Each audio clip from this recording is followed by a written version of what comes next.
I'm Heta from Business Finland. I'm really looking forward to hear what is the latest update with the banking sector in Kenya today. So first of all, John spoke like a true politician. He made the sweeping comment that all Kenyans are still where they were in 2015, 2016. I want to be clear, that is false and untrue. All right. The facts speak for themselves. Kenyans would say the law is clear. In this case, the facts are clear. Okay. When we travel around and meet with SMEs, they have the same horror stories that unfortunately today, the many bank choices they used to have are no longer available. That a lot of them have resorted to microfinance banks or microfinance institutions which are not subject to the cap, and other lendings that are not subject to the cap. Secondly, big banks are never dependent on mobile loans to run, are now depending on mobile loans. Hence the reason that we are seeing growth in mobile lending has gotten to where it is today, digital loans. Why? Because the bank loans that used to be actually affordable are no longer available. The bigger problem in Kenya today is access to capital. I mean, that's the truth, there's access. And you know, you can't really go to a market where there's food and people are just, there's a lot of food, it's a bit expensive, and decide that the solution is to make sure that the suppliers of the food cannot supply anymore unless they charge very low for the food. What happens? The food goes. I mean, that's the whole point of free market. So for me, I would argue this way. Are the banks tone deaf? I think we still are. We have sat down as bankers and thought to ourselves, how do we make ourselves be more liked by our customers? There's a lot of things we can do, and there are a lot of things we continue to do. But I'm the believer, I'm the banker who believes that customers who borrow will never like us. And I ask you here in front of me, who has ever liked anybody who called you at midnight to pay you a loan? Can't. It doesn't matter. Even if it's your friend, the moment they are calling for you to repay their loan, what do? Quite often you turn off the phone. That's the truth. So, you go mteja. You go mteja, isn't it? So for us to say that our borrowers are going to love us, it's a misnomer. What we have to do is more gentle to them. And I think we as bankers actually did develop, not that I think we developed a charter, customer charter, that talks about how we should treat our customers, treating our customers fairly. And even just last week, the central bank came up with a draft banking charter as well. It speaks to the fact that we must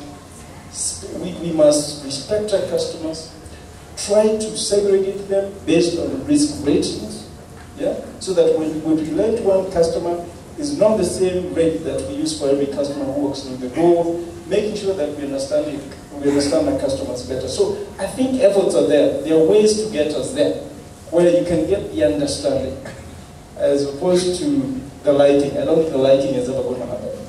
Okay. All right. And I'll go to you, Isaac, and ask, alongside that, we have, how many banks do we have? 43, 42? Minus Imperial and Chase, how many are there now? 40? 48. 48. All right. The last I counted was 43. There you go. We have 48 banks.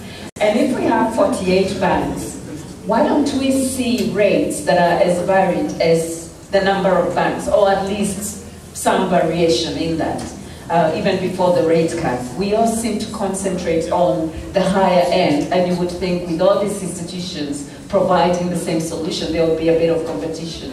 Why don't we see a bit more of a variation regarding the number of banks and the interest rate cut?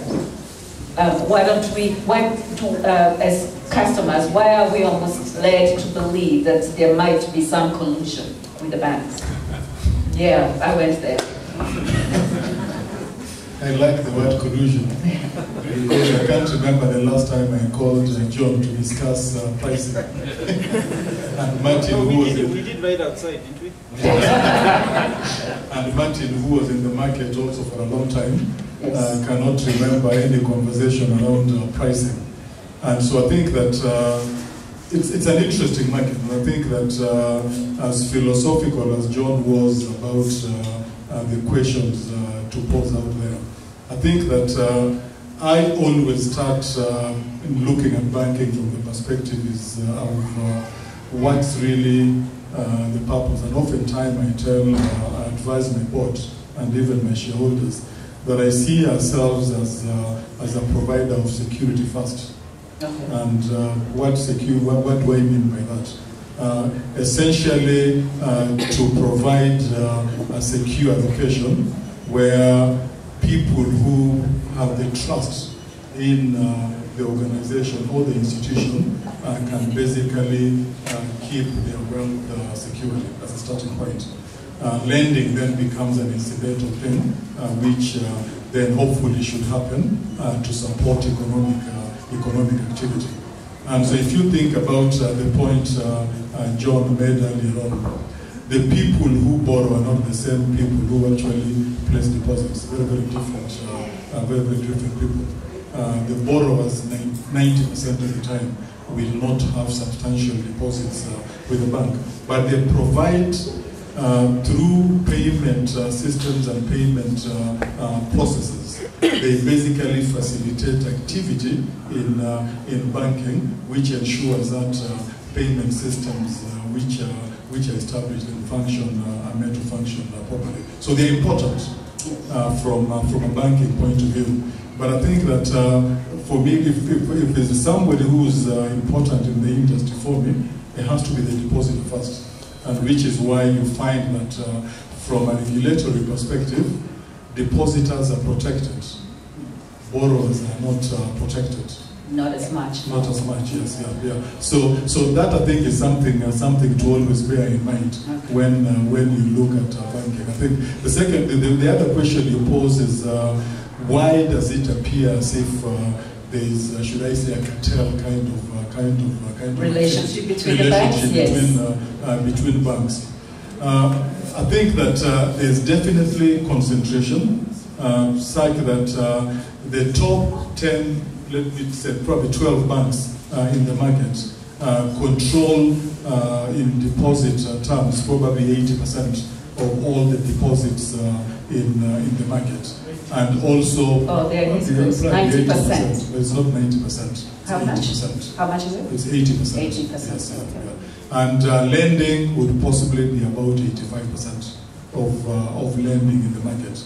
And as a consequence of that, I think that what you find is it appears as if these institutions pricing near at a level, at pricing levels which are close to each other, creates the impression that they probably have conversations in the back room somewhere and agree that this will be the price. I think far from it. I think that pricing is derived from very, very clear parameters which are established. That's why you'll find, for example, there are banks out there which have got margins close to 10%, even today. And there are banks which have got margins closer to 3 or 4% for normal lending and financing activity. But they then have other efficiency advantages which ensures that from an overall return perspective, their returns would tend to be comparable. And so the broader issue, I think, has got to be around how to make lending affordable, but also access is a bigger issue, because some of the research we've done when we talk to our customers about expectations when they are going out to the market to borrow, price doesn't come out as number one in terms of their concern. Access is actually a much, much bigger issue. and access on a speedy basis, which is why you are finding a lot of institutions increasingly beginning to shift towards digital delivery, because you are able to make decisions quicker, you are able to pre-score borrowers, especially on the retail side, and you are able to ensure that funds which are required are available much more quickly. Okay, and with that, and then I'll ask you, JAAP, quickly.